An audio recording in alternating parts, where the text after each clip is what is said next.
నాకు ఈ అవకాశం ఇచ్చినటువంటి మధుర పాలశంకర శర్మ గారికి, అదేవిధంగా వేదికని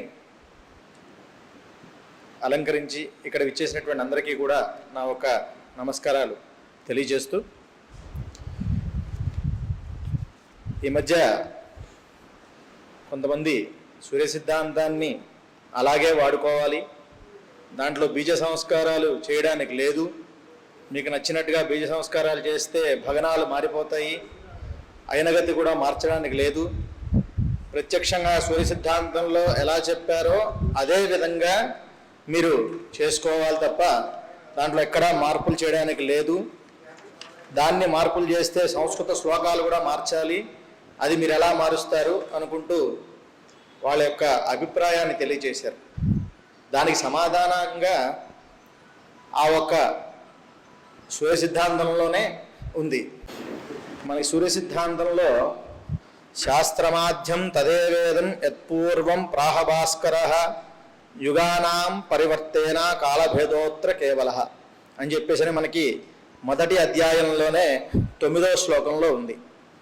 దీనికి కాలభేదోత్ర కేవల అని ఇది చాలా ఇంపార్టెంట్ అయినటువంటి మాట. దీనికి రంగనాథుడు వ్యాఖ్యానం చేస్తూ కాలభేద కాలకృత అంతరం పూర్వశాస్త్రకాలాదనంతరం శాస్త్రకాలో భిన్న ఇత్యేతేషు శాస్త్రేషు భేదోన శాస్త్రోక్తరిక్తి భేద ఇత్యర్థః. తదాచ కాలావశేష గ్రహచారే కించిత్ వైలక్ష్యం భవతీతి యుగాంతరేవ తద్ధంతరం గ్రహచారేషు ప్రసాద్య తత్తత్కాలస్థిత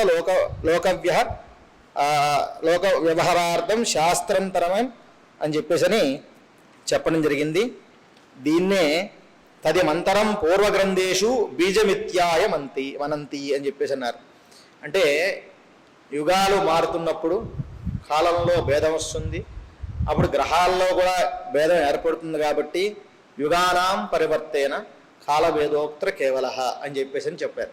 దీన్ని పూర్వాచార్యులు అందరూ కూడా బీజము అనే ఒక పేరు పెట్టారు దీనికి అని చెప్పేసి చెప్తూ, గ్రహగతులు మొదలగు వాని అంతరము బీజం కలుగుతుంది, దాని గ్రహగతుల్లో సంస్కరించాలి, అట్టి కాలాంతర సంస్కారం ఏదైతే ఉంటుందో దాన్ని బట్టే దృష్టాదృష్ట కర్మలు ఆచరించాలి అని చెప్పేసి ఆ ఒక రంగనాథుడి వ్యాఖ్యానంలో చెప్పడం జరిగింది. ఇది సూర్య సిద్ధాంతంలో ఉన్నటువంటిది. కాబట్టి ఎవరైతే దృక్సిద్ధంగా ఉన్నటువంటి గ్రహాలు తీసుకుని కర్మలు ఆచరిస్తారో వాటికి ఫలితాలు వస్తాయి అని చెప్పేసి సూర్య సిద్ధాంతంలో చెప్పారు. బీజం చేయమని ఎక్కడ ఉంది అని చెప్పేసి అంటున్నారు, సూర్య సిద్ధాంతంలోనే బీజం చేయమని చెప్పేసి చెప్పారు. ఇది రంగనాథుడి యొక్క వ్యాఖ్యానం. కాబట్టి తత్తత్కాలంగా ఆ ఒక్క కాలంలో మీ యొక్క గ్రహాలని పరిశీలన చేసుకుని దానికి మీరు బీజాన్ని ఎంత ఉందో చూసుకుని బీజం వేసుకుంటూ దాన్ని మీరు సవరణ చేసుకుంటూ ఆ ఒక్క వచ్చినటువంటి గ్రహాల ద్వారా మీ యొక్క కర్మల్ని ఆచరించుకోండి అని చెప్పేసి చెప్పడం జరిగిందనమాట. తర్వాత అదే సూర్య సిద్ధాంతంలో త్రిప్రశ్నాధికారంలో 9-10 శ్లోకాల్లో కూడా వాళ్ళ అయినాంశాల విషయంలో కూడా చెప్పడం జరిగింది. అది అందరికీ తెలిసిన విషయమే. త్రింశత్కృత్యో భాగాన చక్రం ప్రాక్ ప్రళంబతే అని చెప్పేసి ఆ ఒక శ్లోకం, అది అక్కడ ఎన్ని సంవత్సరాలకు గాను మనకి అవుతోందో అది కూడా చెప్పడం జరిగింది. ఇక్కడ స్ఫుటం దృక్తిలేతాంగచ్చే అయనే విశ్వద్వయే ప్రాక్చక్రం చలితం హీనే ఛాయార్కాత్ కరణాద్గతే అంతరాశ్చైరధ్యావృత్యా పశ్చాత్యేషే స్తదాదికే అని చెప్పేసి సూర్య సిద్ధాంతంలోనే ఛాయార్కుడికి కరణార్కుడికి మధ్యలో ఉండేటువంటి అంతరాన్ని మీరు తీసుకుని దాన్ని అయనాంశగా స్వీకరించండి అని చెప్పేసి చెప్తూ అక్కడ కూడా మీరు ఛాయార్కుడిని కరణార్కుడిని కూడా సంస్కారం చేసుకోండి అనే ఒక మాట సూర్య సిద్ధాంతంలోనే చెప్పడం జరిగిందనమాట. అయితే ఇక్కడ సూర్య సిద్ధాంతంలో చెప్పిన తర్వాత కొంతమంది ఏమన్నారంటే, మేము నక్షత్ర ధ్రువాన్ని బట్టి చేస్తామయ్యా, నక్షత్ర ధ్రువం ఉంది, ఆ నక్షత్ర ధ్రువాన్ని బట్టి చేస్తామని చెప్పేసి అన్నారు. సరే, నక్షత్ర ధ్రువాన్ని బట్టి చేసే వాళ్ళకు కూడా మనకి భ్రగ్రహాధికారంలో సూర్య సిద్ధాంతి ఆ ఒక్క ధ్రువం ఎక్కడుందో ఏ నక్షత్రంలో ఉందో మీరు స్ఫుటం చేసి దాన్ని మీరు తీసుకుని దాన్ని బట్టి మీరు చేసుకోండి అని చెప్పేసి చెప్పారు. అంటే వేద చేసి ఆ ఒక్క నక్షత్ర ధ్రువం ఎక్కడుందో దాన్ని బట్టి చేయాలని చెప్పేసి కూడా మనకి సూర్య సిద్ధాంతంలో చెప్పడం. ఈ యొక్క సూర్య సిద్ధాంతంలోనే ఇన్ని రకాలుగా బీజం వేసుకోమని చెప్పేసి చెప్పారు. సరే, సూర్య సిద్ధాంతం అయిపోయింది. తర్వాత వచ్చేటువంటి పితామహ సిద్ధాంతంలో కూడా వృద్ధవశిష్ట సిద్ధాంతంలో నక్షత్ర ధ్రువాధికారం శ్లోకం 13లో కూడా వర్తమానయనే గేగోళం విరచేయ ద్విజోత్తమ తారకానాం స్థితస్త్యాధ్య తదా విక్షేపకాంశక అని చెప్పేసి ఇక్కడ కూడా నక్షత్ర ధ్రువాలు వేద చేత పరీక్షించి ఆ నక్షత్ర ధ్రువాలను వృద్ధవశిష్ట సిద్ధాంతంలో చెప్పడం జరిగింది. అదేవిధంగా ఇక్కడ వృద్ధవశిష్ట సిద్ధాంతం అయిపోయింది. దాని తర్వాత వచ్చేటువంటి మనకి ఆర్యభట్టుడు కూడా అక్కడ తన గోళాధ్యాయంలో అద్భుతమైనటువంటి శ్లోకం చెప్పారు. క్షితి రవియోగాధినకృతేంద్రు యోగాత్ ప్రసాదాశ్చేందు శశితారాగ్రహయోగాత్ తదేవ తారాగ్రహా సర్వే అని చెప్పారు. దీనికి మనకి నీలకంఠ సోమసూత్ర యాజ్వి వ్యాఖ్యానం చూస్తే చాలా అద్భుతమైనటువంటి విస్తారమైనటువంటి వ్యాఖ్యానం. దరిదాపుగా ఈ ఒక్క శ్లోకానికి 50 పేజీల వ్యాఖ్యానం రాశారు ఆయన. 50 పేజీల వ్యాఖ్యానం రాస్తూ కూడా అక్కడ కూడా ఏం చెప్పారు? ఛాయార్కణంలో సూర్యుని సాధించి రవిచంద్ర యోగంలో చంద్రుడిని సాధించాలి. చంద్రుడి యొక్క కుజాది పంచగ్రహాల యొక్క సమాగమనం బట్టి అంటే అన్ని తారాగ్రహాలు కూడా సాధించాలి అని చెప్పారు. ఇక్కడ ఏమంటున్నారు కొంతమంది, సూర్యుడు చంద్రుడు ఒకలాగా సాధించండి, కుజాది పంచగ్రహాలు ఇంకోలాగా సాధించండి అని చెప్తున్నారు. కానీ ఆర్యభట్టుడు అలా చెప్పలేదు, సూర్య సిద్ధాంతంలో కూడా అలా చెప్పలేదు. తర్వాత వచ్చినటువంటి వరాహమీరాచార్యులు ఆయన పంచసిద్ధాంతికలో, అదేవిధంగా ఆయన చేసినటువంటి బృహత్ సంహితో నా ఒక్క సమయంలో సాయన నిర్ణయ చక్రాలు ఒకే దగ్గర ఉన్నాయి కాబట్టి ఇక్కడ మీరు దీన్ని అయన శూన్యకాలంగా తీసుకోండి అని చెప్పడం జరిగింది. పంచసిద్ధాంతికలో ఉంది అదే మాట మీకు బృహత్ సంహితలో రవిచారాధ్యాయంలో కూడా 1-2 శ్లోకాల్లో కూడా మీరు అక్కడ చూసుకోవచ్చు అనమాట. సరే, వీళ్ళు ఎవరు చెప్పారు అంటే ఎవరెవరు మనకి దీని గురించి చెప్పుకుంటూ వస్తున్నారో చెప్తాం. తర్వాత వచ్చినటువంటి బ్రహ్మగుప్తుడు తన బ్రహ్మ సిద్ధాంతం అధ్యాయం 1-2 శ్లోకాల్లో కూడా తను చెప్పడం జరిగింది. మధ్యమాధికారంలో 56 నుంచి 60 శ్లోకాల్లో కూడా తను ఈ యొక్క విషయమే ఏది స్పష్టగతిని సాధించి, అదేవిధంగా మీరు ఆ సమయంలో ఉన్నటువంటి గ్రహాలకి దృక్ సంస్కారాలన్నీ కూడా చేసుకుంటూ వెళ్ళండి అని బ్రహ్మగుప్తుడు కూడా చెప్పడం జరిగిందనమాట. తర్వాత వచ్చినటువంటి లల్లాచార్యుడు కూడా తన మధ్యమాధికారం 1-2 అంటే అధ్యాయం 1వ శ్లోకంలో కూడా తన సమయంలో కూడా మీరు ఖచ్చితంగా బీజం వేసుకుంటూ చేసుకోండి అని లల్లాచార్యుడు కూడా చెప్పడం జరిగింది. తర్వాత వచ్చినటువంటి శ్రీపతి భట్టు ఇతను కూడా తన యొక్క తన యొక్క గ్రంథాల్లో కూడా ఇదే విధంగా మీరు ఆ ఒక్క బీజాన్ని వేసుకుంటూ ఖచ్చితంగా మీ సమయంలో ఉన్నటువంటి బీజాన్ని వేసుకుంటూ చేసుకోండి అని చెప్పుకుంటూ వచ్చారు. అంటే మనం సూర్య సిద్ధాంతం నుంచి చూసుకుంటూ వర్తమానంలో వచ్చినటువంటి దానికి కూడా ఏదైతే ఉందో అక్కడ కూడా ప్రతి ఒక్కళ్ళు కూడా మీరు బీజ సంస్కారం చేసుకోండి అని చెప్పుకుంటూనే వస్తున్నారు. సరే, అదేవిధంగా అదే పరంపరలో వచ్చినటువంటి ఆ శ్రీపాద వారు, అంతకుముందు ఉన్నటువంటి వారందరూ కూడా ఇందాక ఎరంగ సుబ్రహ్మణ్యం గారు చెప్పిన విషయంలో అదంతా కూడా ఎక్కడైతే ఉందో ఒక బీజ సంస్కారాలు చేసుకుంటూ వస్తున్నారు. అయితే ఇక్కడ బీజ సంస్కారం చేయడానికి గల కారణం ఏమిటి అంటే మనకి సూర్య సిద్ధాంత సౌరవర్ష ప్రమాణం, అదేవిధంగా దృక్సిద్ధ సౌరాబ్ధ ప్రమాణం ఏదైతే ఉందో ఈ రెండింటికి కూడా మనకు అంతరం వస్తుంది. అదేవిధంగా మీరు బర్గీస్ రాసినటువంటి సూర్య సిద్ధాంత వ్యాఖ్యలో కూడా సూర్యుడికి 365 రోజుల 6 గంటల 12 నిమిషాల 36.6 సెకండ్లు సూర్య సిద్ధాంతంలో ఉంటే మోడర్న్ అంటే ప్రజెంట్ ఎంత ఉందో బర్గీస్ ఇచ్చి అదే పేజీలో ముందు సూర్య సిద్ధాంతానికి వర్తమానానికి 3 నిమిషాల 25 సెకండ్ల 25.81 సెకండ్లు తేడా ఉందని ఇస్తూ పౌలిక సిద్ధాంతంలో, ఆర్య సిద్ధాంతంలో, లఘు ఆర్య సిద్ధాంతంలో, సిద్ధాంత శిరోమణిలో కూడా సూర్య సిద్ధాంతానికి మిగిలిన సిద్ధాంతాలకి ఎన్ని నిమిషాలు తేడా వస్తుందో కూడా మీకు బర్గీస్ ఆ ఒక్క సూర్య సిద్ధాంత వ్యాఖ్యలో రాయడం జరిగింది. ఇదే మాట రామచంద్రరావు గారు అనువాదం చేసినటువంటి సూర్య సిద్ధాంతంలో కూడా వర్తమానంలో ఉన్నటువంటి సౌరాబ్ద ప్రమాణం ఎంత ఉందో కూడా రాశారు. ఇప్పుడు 365 రోజుల 6 గంటల అంటే మనం గడియలు చూస్తే 15 గడియల 31 విగడిల 30 పరలు సూర్య సిద్ధాంతంలో భగనాలు. అదే అంటే 365 రోజుల 15 గడియల 31 విఘడిల 30 పరలు అంటే దీని సూర్య సిద్ధాంతంలో చెప్పినటువంటి సౌరవర్ష ప్రమాణం. ఇప్పుడు దృక్సిద్ధ సౌరాబ్ధ ప్రమాణం ఎంతైతే ఉందో అది 365 రోజుల 15 గడియల 23 విగడియలు ఉంది. అంటే ఈ రెండింటికి అంతరం మనకి 8 విగడియల 30 పరలు. అంటే దీన్ని మనం నిమిషాల్లోకి మారిస్తే 3 నిమిషాల 24 సెకండ్లు. ఇది ఈ 3 నిమిషాల 24 సెకండ్లని ఏం చేస్తున్నారు అని చెప్పేసి మన మధుర కృష్ణమూర్తి శాస్త్రి గారు సాక్షి పేపర్లో ఒకానొక సందర్భం గోదావరి పుష్కరాల సమయంలో దీన్ని మీరు ఎక్కడ కలుపుతున్నారు అని చెప్పేసి అన్నారు. అయితే దీన్ని ఏం చేయాలి అంటే ఎప్పటి నుంచి తీసుకోవాలి అంటే అయన శూన్యకాలం నుంచి మనం దీన్ని కనుక సంస్కరిస్తే మనకి రవి కాలాంతరంలో ఎంతైతే తేడా వచ్చిందో దానికి గాను మనం దానికి సంస్కారం చేసుకోవాలని చెప్పేసి చెప్పింది. అంటే మనకి అయన శూన్యకాలం 421 శాలివాహన శకం లేదంటే 499 క్రీస్తు శకంగా తీసుకోవచ్చు.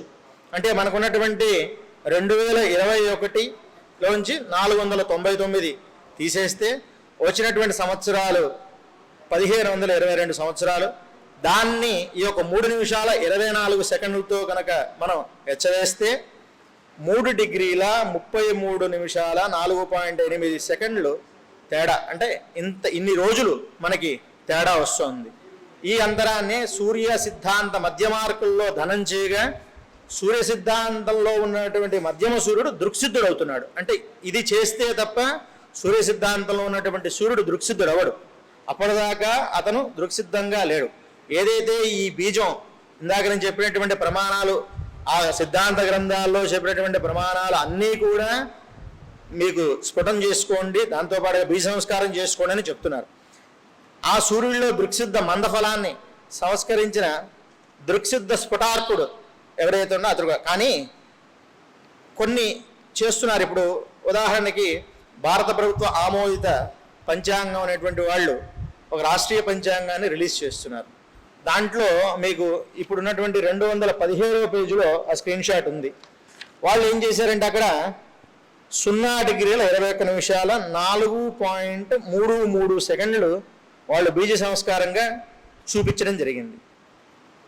ఇది ఎలా వస్తుంది అనేది రివర్స్ ఇంజనీరింగ్ చేస్తే అంటే ఈ యొక్క బీజ సంస్కారాన్ని రవి దినగతితో కనుక మనం భాగిస్తే 150.51 వస్తుంది. ఈ 150.51 వర్తమానంలో ఉన్నటువంటి 2021 కనుక తీసేస్తే 1870 వస్తుంది. అంటే 1870 నుంచి వాళ్ళు బీజ సంస్కారం చేయడం ప్రారంభించారు అనేది వాళ్ళు ఇచ్చినటువంటి రిపోర్టే. మనమేమి కొత్తగా చేసిందేమీ లేదు. ఏదైతే వాళ్ళు బీజ సంస్కారం ఏదైతే మనకి 217 పేజీలో ఇక్కడ మధ్యమ సూర్యుడు సూర్య సిద్ధాంత మధ్యమ భాగాలను ఇచ్చారు, దానికి బీజ సంస్కారం ఇచ్చారు. నిర్ణయ మూలక మధ్యమ భాగలో అంటే ఆధునికంగా ఉన్నటువంటిది ఇంత ఇచ్చారు. అంటే ఈ యొక్క బీజ సంస్కారం ఏదైతే ఉందో బీజ సంస్కారం చేస్తున్నారు, చెయ్యట్లేదని మనం అనక్కర్లేదు, వెళ్ళి చేస్తున్నారు. కానీ ఎప్పటి నుంచి చేస్తున్నారయ్యా అనేది చూస్తే మనకున్నటువంటి ఈ యొక్క రవి దినగతి చేత ఆ బీజ సంస్కారాన్ని కనుక భాగిస్తే మనకి 150 వస్తుంది. దాన్ని ఇప్పుడు ఉన్నటువంటి 2021 సంవత్సరాన్ని కనుక తీసేస్తే 150 సంవత్సరాలు వస్తుంది. అంటే వాళ్ళు 1880వ సంవత్సరం నుంచి వాళ్ళు బీజ సంస్కారం చేస్తున్నారు అని చెప్పి తెలుస్తుంది. ఈ 1870 సంవత్సరం నుంచి ఎందుకు చేస్తున్నారు అనేది మరి దానికి సమాధానం తెలియదు. సరే, ఉదాహరణకు వాళ్ళు ఏమంటారు, 285వ సంవత్సరం అయిన శూన్యకాలం అని చెప్పేసి అని అంటున్నారు. సరే, బాగానే ఉంది. 285 అయిన శూన్యకాలం అంటే ఉదాహరణకి 2021 సంవత్సరం నుంచి 285వ సంవత్సరం తీసేస్తే మనకి 1736 సంవత్సరాలు వస్తాయి. దానికి గాను రవి కాలాంతరం మనకి 3 నిమిషాల 24 సెకండ్లు ఉంది కదా, అది కనుక వేస్తే 4 రోజుల 3 గంటల 2.4 సెకండ్లు తేడా వస్తుంది. అంటే మాకన్నా ముందుగానే సంక్రాంతి అవ్వాలి ఖచ్చితంగా. అంటే మేము ఏదైతే 11వ తారీఖు సంక్రాంతి చేస్తున్నామో వాళ్ళు 10వ తారీఖు 9వ తారీఖు సంక్రాంతి చేయాలి, కానీ చెయ్యట్లేదు. వాళ్ళు అసలు బీజం అంటే ఏంటో వివరంగా ఇచ్చారు. అదేవిధంగా ప్రతి ఒక్క గ్రంథం, ప్రతి ఏ సిద్ధాంత గ్రంథం తీసుకున్నా సరే మీకు బీజ సంస్కారం తత్తద్ గదివశాన్ నిత్యం యథా దృక్తుల్యతాంగ్రహా ప్రయంతి ప్రవక్ష్యాం తత్ స్ఫుటీకరణమాధరాత్ అని చెప్పేసి సూర్య సిద్ధాంతంలో ఈ యొక్క కీలకమైనటువంటి శ్లోకానికి అద్భుతమైనటువంటి వ్యాఖ్యానం కల్పవల్లి వ్యాఖ్యానంలో చేయడం జరిగింది. ఆ కల్పవల్లి వ్యాఖ్యానంలో అసలు దృక్తుల్యతాంగ్రహ అనే దానికి ఎంత వ్యాఖ్యానం చేశారో వారు. కాబట్టి ఏదైతే సూర్య సిద్ధాంతంలో ఉందో దాన్ని మేము మార్చము అన్నప్పుడు దాన్ని బట్టే తిథులు చేయండి, దాన్ని బట్టే గ్రహణాలు చేయండి, దాన్ని బట్టే సూర్యోదయ సూర్యాస్తమయాలు, దాన్ని బట్టే చంద్రశృంగోన్నతులు, దాన్ని బట్టి ఇవన్నీ మిగిలిన ఏవైతే సూర్య సిద్ధాంతంలో చెప్పారో అవన్నీ సూర్య సిద్ధాంతం ప్రకారమే చేయండి. దాంట్లో మార్పులు చేయొద్దు, బీజాలు వేయొద్దు, ఏమీ చేయొద్దు. ఏ సూర్య సిద్ధాంతంలో మార్పులు రానప్పుడు తర్వాత వచ్చినటువంటి సిద్ధాంతకారులు వాళ్ళ గ్రంథాల్లో ఎందుకు చెప్పారు? వాళ్ళ తర్వాత వచ్చినటువంటి సిద్ధాంత గ్రంథాల్లో వాళ్ళు బీజం చేసుకోండి ఎందుకు చెప్పారంటే వాళ్ళు ప్రత్యక్షంగా వేద చేస్తున్నప్పుడు వాళ్ళకు సూర్య సిద్ధాంతంలో ఉన్నటువంటిది సరిపోవట్లేదు. సరిపోనప్పుడు ఎంత వేసుకోవాలంటే గురువుగారు ఒకసారి మీటింగ్ టీవీ లైవ్లో బీజం ఎంత కలుపుకోవాలి మీరు చెప్పండి అంటే మీకు ఎంత దొరికితే అంత కలుపుకోండి అన్నారు. ఎంత దొరికితే అంటే వేద చేసి తెలుసుకోండి, దాన్ని బట్టి మీకు ఎంత ఆ రోజు మీకు లభిస్తుందో, ఆ రోజుకి మీకు ఎంత ఉందో దాన్ని బట్టి మీరు బీజం చేసుకుని దాన్ని మీరు స్పందన చేసుకుని కలుపుకోవాలని చెప్పేసి చెప్పారు. కాబట్టి దాన్ని బట్టి మనకి ఏంటంటే ఎవరైతే ఆ రోజు కొన్ని సంస్కారాలు చేయట్లేదు, దాన్ని బట్టి మాకు వాళ్ళకి తేడా వస్తుందన్నారో వాళ్ళు మనం చెప్పినట్టుగా మనం కాదు సిద్ధాంత గ్రంథాలు చెప్పినట్టుగా వాళ్ళు కూడా 285 నుంచి బీజ సంస్కారాలు చేస్తే చాలా అద్భుతంగా ఉంటుంది. ఎందుకంటే వాళ్ళు కూడా 285 నుంచి సంస్కారాలు చేయడం ప్రారంభించాలి. వాళ్ళు కూడా 1870 నుంచి చేస్తున్నారు. నేను వాళ్ళలో ఒక పంచాంగర్తను అడిగాను, ఈ బీజ సంస్కారం వాల్యూ ఏంటండి అన్నారు. అంటే ఇది ఆ సంవత్సరానికి వచ్చినటువంటి బీజం అండి అన్నారు. అంటే ఒక సంవత్సరానికి గాను 21 భాగాలు వస్తుందా బీజం? ఏంటి అంత పరిగెడతాడా సూర్యుడు? ఎక్కడి నుంచి అండి? 21 భాగాలు కాదు, లిప్తలు, అదే 21 లిప్తలు. 21 లిప్తలు సంవత్సరంలో, 21 లిప్తలు సంవత్సరంలో.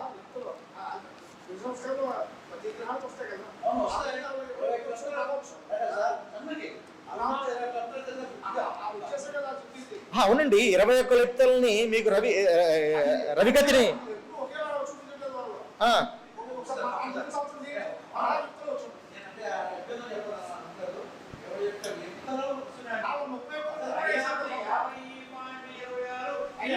లేదు 31 వేలు 8.8 62 మళ్ళీ 56 అది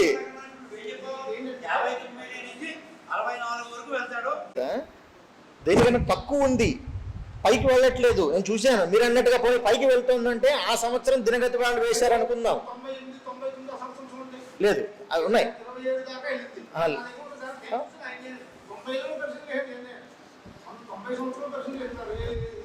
అదే ఇప్పుడు పోనీ సరే ఓకే అంటే ఒక సంవత్సరానికి గాను ఇంత బీజ సంస్కారం ఎక్కడి నుంచి వస్తుంది?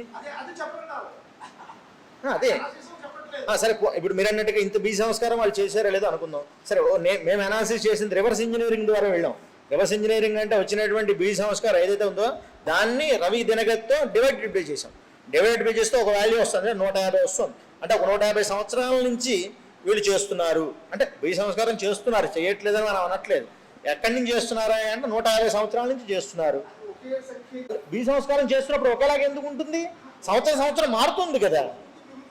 అదే పెరుగుతోంది, మారుతుందండి, మారుతోంది అది. కాబట్టి ఇక్కడ ఎవరైతే ఇప్పుడు ఎలాగైతే ఈ బీజ సంస్కారం కనుక చేయడం, ఎవరైతే బీజ సంస్కారాలు చేస్తారో ఈ రవిని బట్టే మిగిలిన గ్రహాలన్నీ కూడా ఇంటీరియర్ ప్లానెట్స్ కానీ ఎక్స్టీరియర్ ప్లానెట్స్ కానీ ఏవైతే ఉంటాయో వాటిలన్నీ కూడా రవితో అనుసంధానం చేసుకుంటూనే చేస్తారు. కాబట్టి మాకు సంక్రమణాలు తేడా వస్తాయి, అదేవిధంగా పుష్కరాలు తేడా వస్తాయి, ప్రతిదీ మారుతుంది, ప్రతి దాంట్లో తేడా వస్తుంది. అయితే సిద్ధాంత భాగంలో ఇప్పుడు ఒక పంచాంగాన్ని విమర్శ చేస్తున్నామని కాదు, సిద్ధాంత భాగంలో ఈ రకంగా చెప్పారు కాబట్టి ఈ రకంగా సవరణలు చేసుకోండి. ఇప్పుడు మీరు అన్నట్టుగా 285 అయినగతి అయిన శూన్యకాలం ఉన్నప్పుడు సరే ఏమంటారు ఉక్తాభావే అని చెప్పేసి దాంట్లో అంటే ఇంకొకళ్ళు అంటారు మరీచి వ్యాఖ్యానం ఉక్తాభాంశే అని ఉందంటారు. ఈ రోజు వరకు ఆ వ్యాఖ్యానం కనబడుతుంది. ఇప్పుడు అప్పటికే 3 డిగ్రీలు ఉందయ్యా అంటున్నారు వీళ్ళు. అప్పటికే 3 డిగ్రీలు ఉన్నప్పుడు కాలాంతర సంస్కారం చేయండి, మరి ఎక్కడి నుంచి చేయండి, 285 నుంచి చేయండి కాలాంతర సంస్కారం. అప్పుడు ఏమవుతుంది, నేను చెప్పినట్టుగా 4 రోజులు వెనక్కి వెళ్తారు. సంక్రాంతి దినాలు ఇప్పుడు ఉన్నటువంటిదా 4 రోజులు వెనక్కి వెళ్తారు. కానీ అలా చేయట్లేదు. కాబట్టి ఏవైతే సంస్కారాలు ఉన్నాయో చంద్రుల్లో కూడా సంస్కారాలు అన్ని చోట్ల అన్ని రకాలుగా చేయమని కూడా చెప్పలేదు. దానికి కూడా ప్రమాణాలు అన్నీ ఉన్నాయి. గురుగారు వాళ్ళు ఎప్పటి నుంచో ఆ ప్రమాణాలను చూపించారు. కాబట్టి బీజ సంస్కారం అనేది సూర్య సిద్ధాంతంలో చెప్పలేదు, చెప్పారు కానీ చేయకూడదు, చేస్తే అలా కుదరదు, సంస్కృత శ్లోకాలు మారిపోతాయి, భగనాలన్నీ కూడా మార్పు వచ్చేస్తుంది. భగనాలని మార్పు వస్తుందని మీరు చెప్పడం ఏంటి, సూర్య సిద్ధాంతంలోనే చెప్పారు భగనాలలో మార్పు వస్తుందయ్యా అని.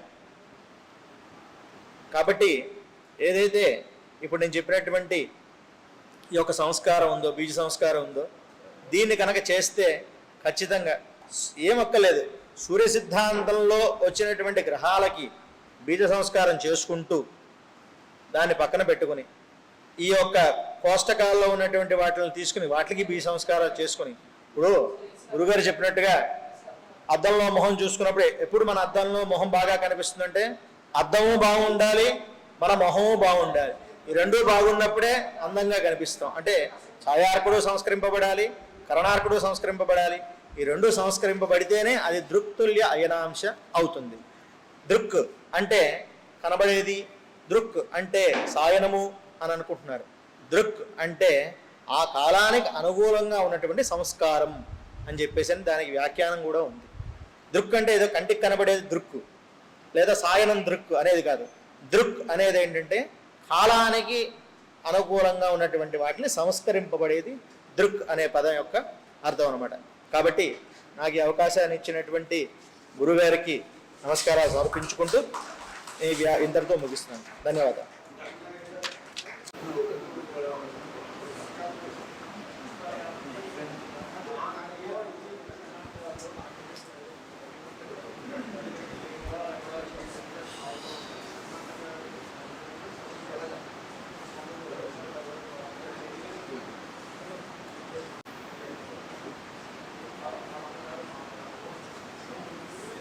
ఒక చిన్న విషయం అండి అంటున్నారు,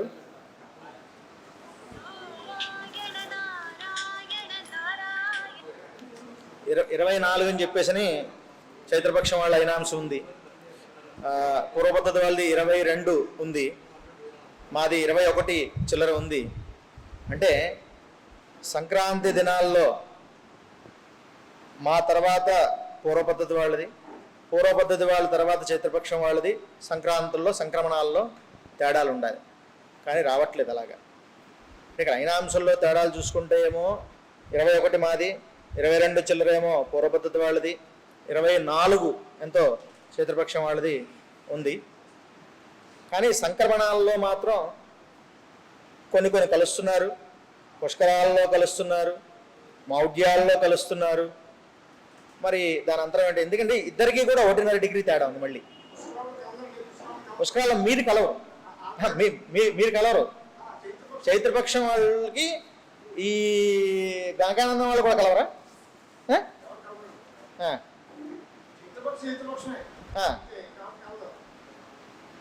మరి అది కూడా అదే 1.5 డిగ్రీ అంటే అదే అండి. అంటే చిన్న చిన్న చిన్న లాజిక్ అంటే మనకి 1.5 డిగ్రీ అన్నప్పుడు ఉదాహరణకి పోనీ మనం తీసుకుంటే 90 గడి వేసుకోవచ్చే, 90 గడి వేసుకో